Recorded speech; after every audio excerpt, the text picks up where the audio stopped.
headache, but that's okay. Somebody yelling. Could you fuck off? Please? Thanks, bro. I wanted to shoot this earlier.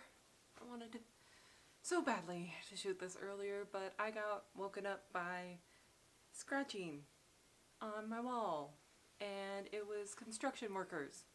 Awesome. Yeah, all my roommates, all of us, we were really pissed off.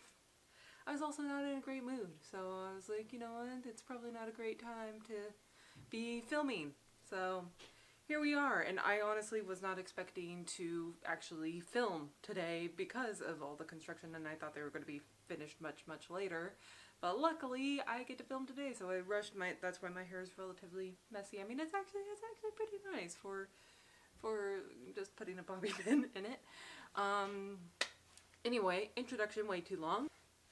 Hello everybody and welcome to today's video. I'm trying something a little bit different. I got a story for all of you. I'm just kind of working on my storytelling ability and also kind of sharing part of my life and working on my writing. I'm so stoked because I wrote out already 5 stories for the next couple weeks, which I'm so stoked about. Like, it's gonna be I'm super excited for these because they're just not a little bit different. Like, I feel like they're kind of fitting my personality a little bit better from my personal experiences, which is going to be great. And since I'm going to be out of town next weekend and don't know if I'm going to be able to film anything, I'm trying to get ahead of the game, or especially like write anything, because I get super distracted. I could probably film something with like a friend back home or whatever, but I get super distracted like I am right now when I should be telling this story to you, but I'm not because I want to explain my whole life story. But anyway, I am just super excited. I want to dive deeper into this, and I got a second job, so I'm going to be busier than I am now, and so getting all these stories out as soon as I can so I can film and post them to the world.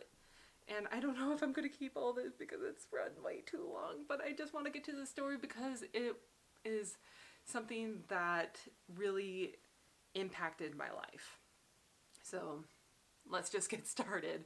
My family is weird, and I am more than happy to admit that. And people who say that their families are normal are either lying, or they really believe that their families are normal, but their parents are actually serial killers with a room in the basement that they were never allowed to go into, and they never really questioned it. But I didn't realize how weird my family was, or more so complicated, until the Schmidt apocalypse of 2012. The whole world didn't end, but mine certainly felt like it was. Growing up, I heard my friends talk about having to go to 2 different houses for holidays, or even on the weekends, staying with their mom during the week and their dad on the weekends, or vice versa, that sort of thing. And that sort of thing scared the crap out of me because I couldn't imagine a day without my mom or my dad. I often brought up this fear to my mom because I was a very anxious kid and I just couldn't handle the idea of our family separating in any way, shape, or form.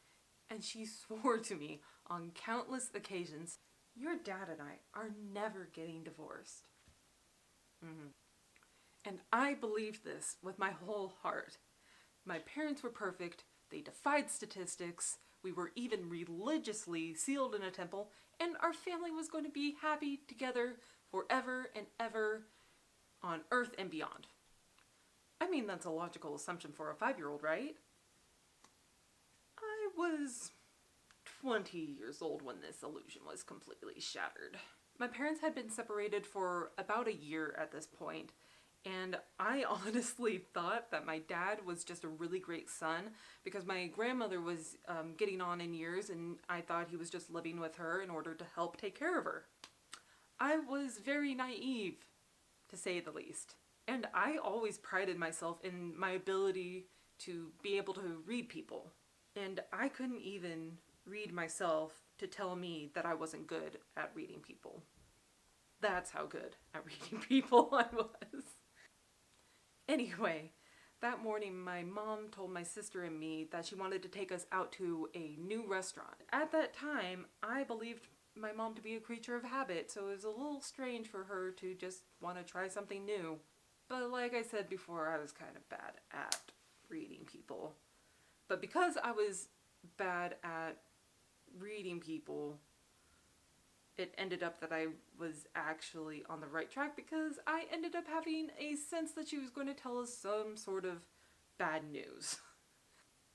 My brain jumps to the most logical conclusion. It's cancer. She's going to die. I'm going to have to watch her wither away. She's going to ask my sister and me to help her with an assisted suicide, and there's nothing I can do. As you can see, my thoughts went to the deepest depths of my hell. You would think with the news that came next, I would be relieved. Your dad and I are getting a divorce. Tears. Just add stress, instant waterfall.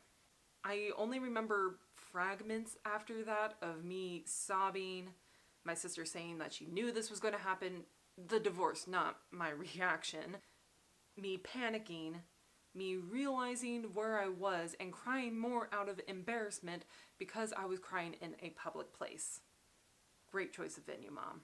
And finally, lots of tears off and on the 30-minute drive home.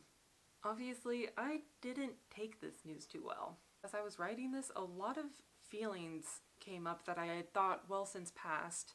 I mean, I'm not as distraught as I was back then, but it definitely is still present.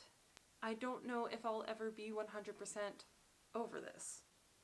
As an adult child of divorce, or at any age, it's not easy. Whether you're going through the divorce yourself or you're the child of parents going through divorce, it sucks.